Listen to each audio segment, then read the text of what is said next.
Kemenpar dan Asita perkuat pasar ASEAN dan domestik hadapi dampak konflik Timur Tengah. Ketegangan yang meningkat di kawasan Timur Tengah menjadi perhatian serius Kementerian Pariwisata dan Ekonomi Kreatif, serta pelaku industri pariwisata nasional. Dalam Rapat Kerja Nasional Asita 2025 yang digelar di Jakarta, Deputi Bidang Pemasaran Kemenpar Nimade Ayu Martini menegaskan pentingnya strategi diversifikasi pasar wisatawan mancanegara. Sebagai langkah konkret, Kemenpar meluncurkan program promosi bertajuk Batam Bintan Welcome You yang menyasar wisatawan asal Singapura dan negara-negara tetangga. Program ini menawarkan paket wisata bundling dengan harga menarik, termasuk tiket feri, hotel, makanan, spa, golf, dan aktivitas lainnya. Selain itu, Kemenpar juga menggandeng maskapai penerbangan dan agen perjalanan dari ASEAN dan Australia untuk turut mempromosikan program ini. Menurut Nimade, kerjasama dengan mitra luar negeri penting agar promosi bisa luas dan tepat sasaran. Dengan adanya eskalasi situasi di Timur Tengah yang memanas, apa strategi kita? Kita main lokal dulu di ASEAN. Jadi bulan Juni ini, akhir Juni ini kita punya paket atau kita namakannya Batam Bintan Welcome You.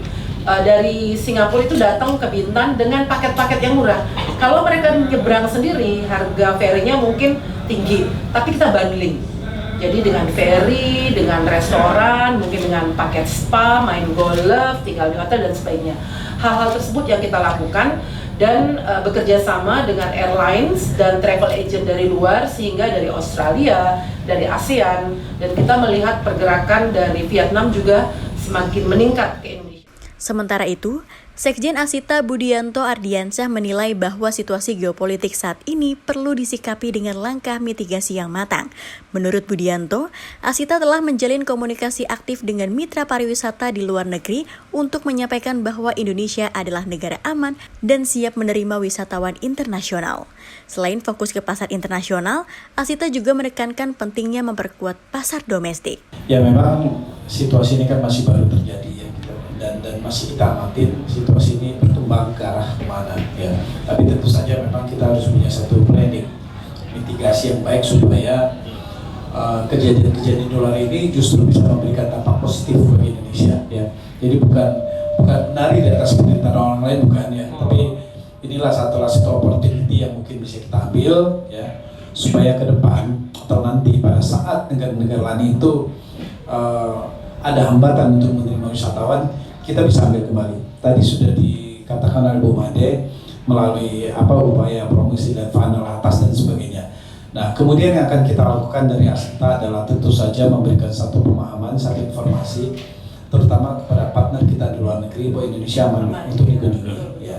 Kemudian bahwa Indonesia juga siap untuk menerima mereka yang seandainya kalau ke negara lain itu mungkin dirasa kurang aman, better come to Indonesia. Itu yang kita lakukan. Ya.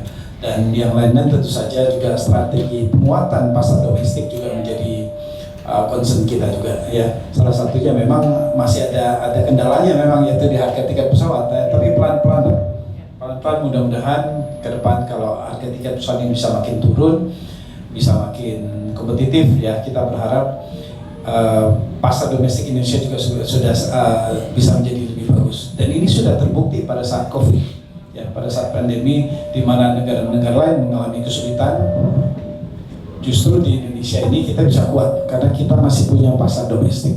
Itu Mas kurang lebih. Ya. Tim Eljon Media melaporkan.